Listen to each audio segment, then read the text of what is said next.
Halo guys, balik lagi ke channel Crayon ya, bersama gue Ogi. Sekarang bahasannya adalah ini, melampaui batasan kemampuan. Jadi kalau teman-teman lihat video gue yang kemarin tuh ya, yang mengenai dia nih, Takeru Kobayashi ya, yang dia awalnya di sebuah kompetisi makan hotdog internasional, rekornya 25 hotdog ya dalam 12 menit. Dan kemudian dia berhasil melipat gandakan rekor dunia ini menjadi 50 hotdog.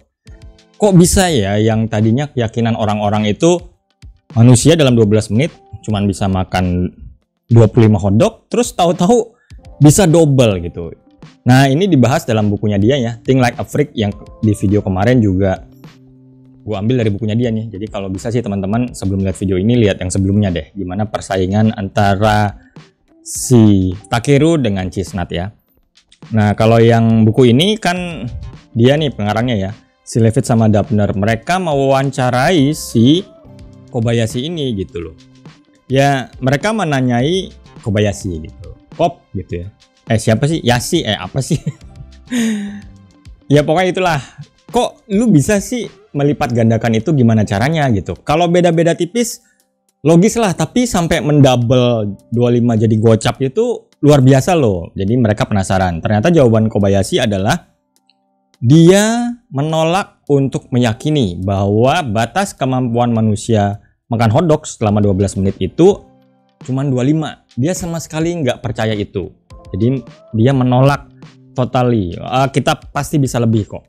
Dia bilang selama perlombaan itu berlangsung, yang mereka cari kan selalu gimana cara makan sebanyak mungkin hotdog gitu. Tapi nggak mencari cara yang lebih mudah untuk makan hotdog. Dan akhirnya berkat video kemarin gitu ya, ada tuh mengubah pertanyaan, dia berhasil melipat gandakan rekornya secara luar biasa gitu ya, karena dia mengubah caranya.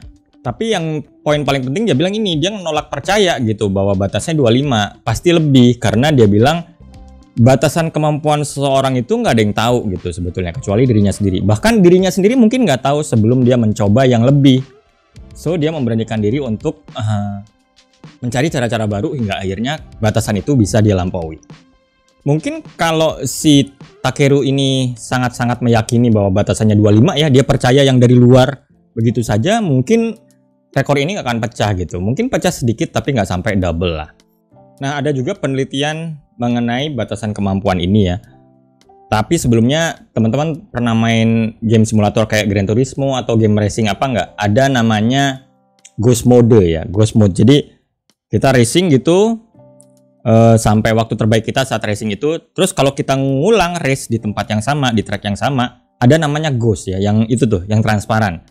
Ghost itu sebetulnya adalah rekaman dari balapan terbaik kita saat percobaan pertama kali itu kita balapan. Jadi direkam tuh sama komputer. Terus begitu balapan yang kedua, ketiga, dan keempat atau seterusnya, Ghost Mode itu selalu menampilkan hantu yang terbaik dari performa kita gitu. Nah terus kita ngejar, jadi kelihatan tuh di tengah-tengah race kita bisa lihat kita lebih bagus dari sebelumnya atau lebih buruk. Nah konsep yang sama juga pernah diterapkan oleh para peneliti ke pebalap sepeda ya. Cuman nggak balapan di luar gitu, dia menelitinya di sepeda yang apa ya, kalau itu kan treadmill ya, cuman kalau ini ya sepeda lah, sepeda stationary atau apa gitu ya, sepeda station atau apa kali, gue lupa namanya, tapi yang jelas sepeda yang di ruangan ya, terus ada layarnya.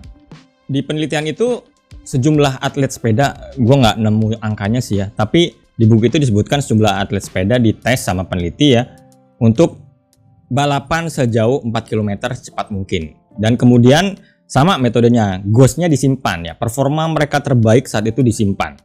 Nah kemudian entah seminggu kemudian gitu ya, atau beberapa waktu kemudian, balapan itu diulang lagi gitu. Semua atlet dikumpulkan dan dicoba untuk balapan lagi 4 km dengan performa terbaik mereka. Dan tentunya ada Ghost-nya di situ ya. Jadi ada Ghost-nya tuh kayak gitu. Ada kitanya juga lah di situ. Nah ternyata hasilnya semua atlet mampu menyamai Ghost mereka ya. Nggak ada yang aneh sih sampai sini ya kan. Cuman anehnya adalah ternyata diam-diam peneliti menambah kecepatan si Ghost. Cuman gue nggak tahu berapa persen kecepatan itu dinaikin. Taruhlah 5 atau 10% gitu ya. Jadi Ghostnya sebetulnya lebih cepat dari performa terbaik mereka di balapan minggu lalu gitu. Ternyata mereka bisa menyamai. Nah ini kan luar biasa gitu ya. Jadi sebetulnya batasan di pikiran kita yang gue 4 km bisa segini nih ngebutnya, ternyata bisa lebih. Nah itu sebuah metode yang keren sih buat gue ya untuk melampaui batasan kemampuan seorang. Karena emang nggak ada yang tahu gitu batasan kita tuh sampai mana gitu ya. Kayak Takeru nih, si Takeru Kobayashi tadi ya. Sebelumnya kan orang bisa makan dalam 12 menit 25 hotdog ya. Terus dipecah sama dia rekornya jadi 50 hotdog. Terus setelah juara ya 6 tahun berturut-turut setelah dia lomba pertama itu berhasil memperbaiki rekornya jadi 55 hotdog. Terus di tahun ke-7 dia kalah sama rivalnya yakni Chestnut ya. Joey Chestnut. Nah ini Chestnut ini merombak lagi rekor dia ya. Di tahun 2007 atau 2008 gitu menjadi 69 hotdog. Terus dia yang jawara terus ya si Chestnut ini dan kemudian rekornya berubah lagi menjadi 76. Luar biasa ya. Sampai mana nih batasnya gitu. Makanya kan karena para penggemar mereka menganggap rivalitas ini belum selesai gitu. Jadi Netflix mensponsori untuk membuat acara mereka bertanding kembali dan kemudian di video kemarin sudah saya kasih tahu hasilnya ya. Yang menang adalah si Chestnut ya. Dan gilanya batasnya ditembus lagi. Dia menang dengan 83 hotdog. Jadi sampai mana nih batasnya? Nanti ada yang ini lagi, ada yang lebih lagi gitu. Nah seperti ini nih emang menarik sih untuk diikuti. Terutama untuk kreativitas yang selalu menantang status quo gitu. Jadi menantang emang harus begini ya, emang harus segini batasnya, emang nggak bisa lebih. Nah kayak gitu tuh sebetulnya di sini gitu korelasinya sama kreativitas. Makanya ada yang bilang ini ya, terbatas itu bukanlah menjadi sempurna dia bilang.